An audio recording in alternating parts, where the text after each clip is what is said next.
So today we're actually going to be looking at a series of videos. Essentially what they're going to be about are stylists being late to appointments. And essentially the question is this. If a stylist is late to an appointment, okay, you come to either their house, because some people are doing it out of their home, either you come to their house or you go to like the salon, the studio, for example. And let's say they went over on the client that they had 30 minutes. Should you get your deposit back? You say, okay, I got places to be. I know this style is gonna probably take about 2 hours, maybe 3 hours, and now you add on an extra 30 minutes. And can I get my deposit back? Or do you think that you also should be getting some sort of a discount? Okay, I know some people are saying, yeah, I think I should be getting a discount because it's been 30 minutes. Okay, so I feel like this, and I also feel like this for medical professionals, if we gonna keep it real. Because at the end of the day, if you said your appointment, Alex, your appointment, because I like early morning appointments, as early as I can get it. Okay. So if you go and tell me, Alex, your appointment is at 9 a.m. Okay. And I get there at 8:50, 9 o'clock, whatever, right? I'm there on time. And you don't see me for 20 minutes. Should I get a discount? Shan't I get a discount on whatever the service is? Because you were late, so I think that we should be holding other people accountable for certain things. But let me go ahead and play these videos and let's see what some people are saying about this. So let me get this straight. If I'm late to my appointment, you can either charge me a fee or cancel the appointment altogether. But when I get there on time, and you don't start on me right away, or you don't start on me until about 15, 20, 35, 45 minutes to an hour, is there any repercussion? What are you doing then? Are you going to take some money off the bill? Because sometimes that happens and the stylists don't even apologize. Because I know for a fact, I'm pretty much going to be 5, 10 minutes late anywhere I go.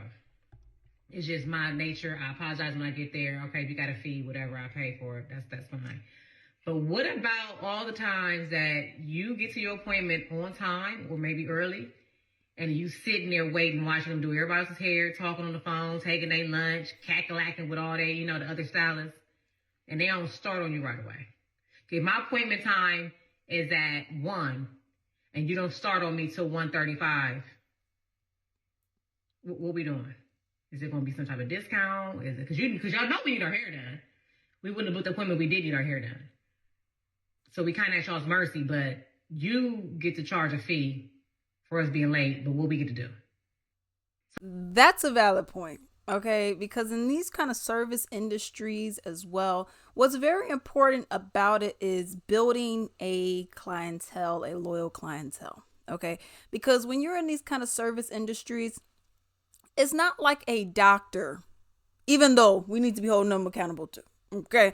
But it's not like a doctor, for example, where it's like they're the only ones that accept my insurance, they're nearby and I really can't say no. I kind of have to. It's not like that. Okay. Whether, you got to go to the urgent care, you got to get your teeth looked at, you got to get your eyes looked at, there's certain ones you'd be like, I'd rather just stick to this one in particular that I like. Okay. This ain't the same thing. There's a lot of people who could do hair. There's a lot of people who could do nails. Yo, this is my favorite part. This is definitely an upgrade.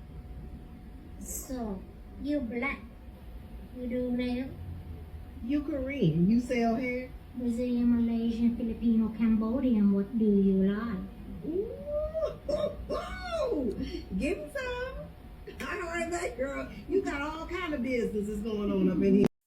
Okay, you go to the shop over there, you go to your homegirl's home, crib or whatever, and the prices may fluctuate depending on who you're going to, and it'll look good. Okay, people hold doctors and medical professionals higher because they're like, you don't know what the other person had before, which is true. Sometimes certain things you just can't help. Okay.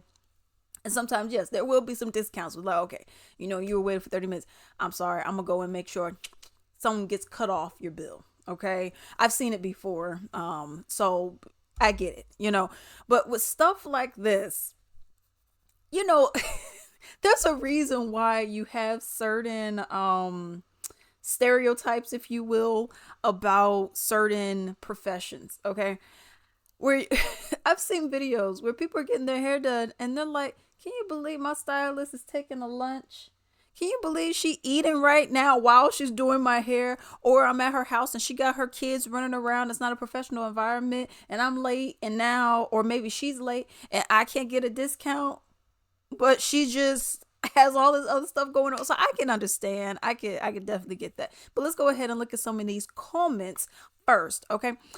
So one person went and said, I got to my 1 o'clock appointment, didn't get in the chair until 3:45.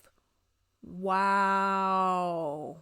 That's crazy. Had an event, so I thugged it out. She won't see me again ever. This is why they can't build loyal clientele. I'm not waiting no 30 minutes. I'll be like, are you almost done? Oh yeah, girl, I'm not. And if I peek over and I see that she still got about this much hair that still is untouched, that's another hour. I'm out. Okay. But here's the thing: if people are not giving back their deposits, I can see why people be like, I really can't leave because I just put down $100 deposit. Which I just think is wrong. The stylists are real are quiet but real loud with their rules. Yeah, I've seen some crazy rules, and I've never had my hair professionally done by anybody. I kind of want to though, just to kind of have the experience. But looking at all this other stuff, I'm like, I don't know. Okay, people be cutting too much of your hair. Some people be putting the Dominicans be putting some relaxer up in the conditioner and stuff. I've been hearing some crazy stuff. I said, I don't know about all that, but that's the thing. One of them, I was like, this is crazy. And I heard a lot of people doing. I'm like, what's up with these new age stylists? Because they're saying, oh, well, you got to come to me. One, if you're using beeswax or a whole bunch of heavy kind of butters and stuff like that, essentially don't come for a silk press because your hair ain't getting straight. So I've seen that. Okay. And I'm like, what? So whatever with that. And then I seen you got to come with your hair washed already. You got to come with your hair washed and your hair has to be blow dried. Y'all, I didn't know how to blow dry my hair until I was like 19 years old. And even then it was not good. I got one of those little cheap, the little white Revlon ones. Now I use my Rev Air. I don't even play. I don't play. I detangle my hair, put that little thing in a little suction, let it go. It takes about 15 minutes to do my hair, to stretch it out, and I'm like, I'm good. I couldn't. It never came out right. It was about this length. When it was, I said, oh no. But anyways, but yeah, now they're saying you gotta come with your hair washed. Now, I used to have a cousin. I used to have a cousin where we would go when we were younger and get our hair done and whatnot. We would go to her house. She had kids and all this other stuff. And she would say, come with your hair washed. Okay. But she never asked for it to be blow dried. Okay. And mind you, this is just our cousin giving us, a discount or whatever. And we go to her house. We're sitting on her floor. You know what I mean? So this was not like no $300 hairstyles. She would just braid our hair. She'll add the weave or whatever. And it looked really good. She did a really good job. She didn't braid too tight or anything like that. But you weren't even looking. I mean, this was a while ago. You weren't looking at $100 a head even. Okay. So she did a really good job. Okay. But that was the thing also with all of that, she did say, come with your hair wash. She didn't ask for it to be blow dry. All these people that, you got to straighten it and you got to blow dry it out and all that. She didn't do all that. And I got 4B hair. Okay.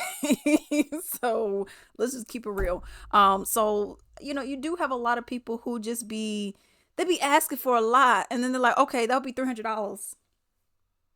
I had to come with my hair washed, blow dried, make sure it was deep conditioned, oiled, I guess. Because then some people say, oh, I don't want you oiling your hair because it's going to be too slippery. And I'm like, anyways, I concur. A lot of these customer service and entrepreneurial skills are in the trash. Too worried about overcharging to make a buck and not worried about maintaining constant clientele.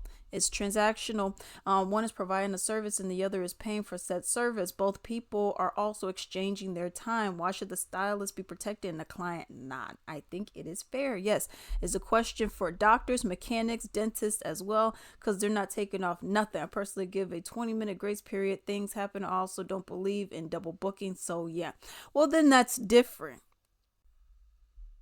This is embarrassing, and we need to bring back shame. We need to bring back having pride in one's work. We need to bring back a sense of community and responsibility to one another. I'm not going to blame the clients in this situation. I know many women take off time to get their hair done. They schedule their days, weeks, and other appointments around this. So I am not blaming women at all, clients at all, who are going to salons only to be met by stylists who are not going to be able to see them on time. As a stylist, I would be so embarrassed that somebody showed up for their appointment and they are waiting 30 minutes for me, 40 minutes for me, an hour for me, 2 hours for me. And that this is so normalized, that this is the experience of not just thousands, but millions of Black women, not just here in America, but apparently across the pond. This should be embarrassing to stylists, but not only is it not embarrassing to a lot of them, they are abusive towards clients and women who don't want this to be their reality, who have an issue with waiting,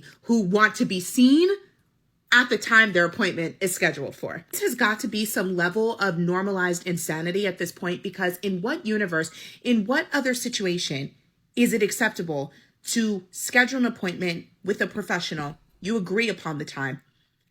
You get there, and they are fully aware before you even arrive that they are not going to be able to see you on time. But they don't contact you to let you know they're running behind. They don't give you the option to reschedule. They don't give you a discount to accommodate their lateness, their error, their double booking, their poor time management. Then they have the unprofessional audacity to get snippy with you if you dare ask, how long is this going to take? If you have made a deposit, you don't get this back. In what other profession, in what other environment is this insanity normalized and just the reality of the situation?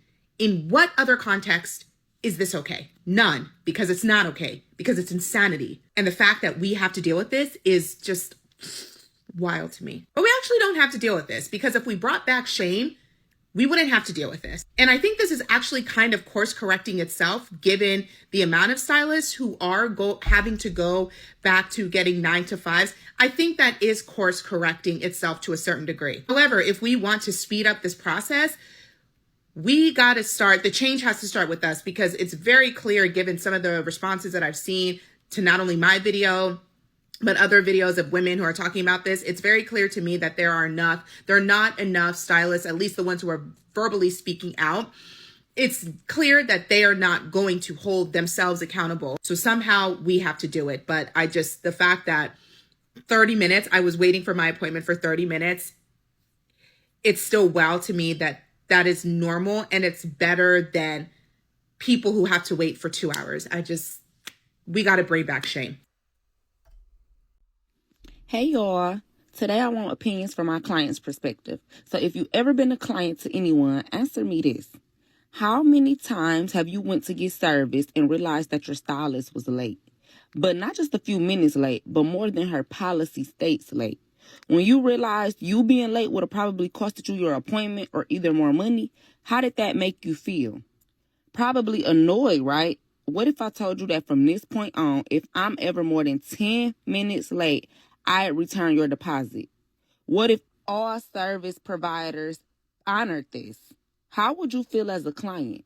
Now, for my service providers, do you think honoring this will stop us from being late all the time as a whole? Or maybe stop a lot of the negative backlash towards service providers? Are you willing to honor this trend as well? Comment below and let me know your thoughts, because I definitely want to hear what y'all have to say about this whole giving the clients back their deposit if we are late.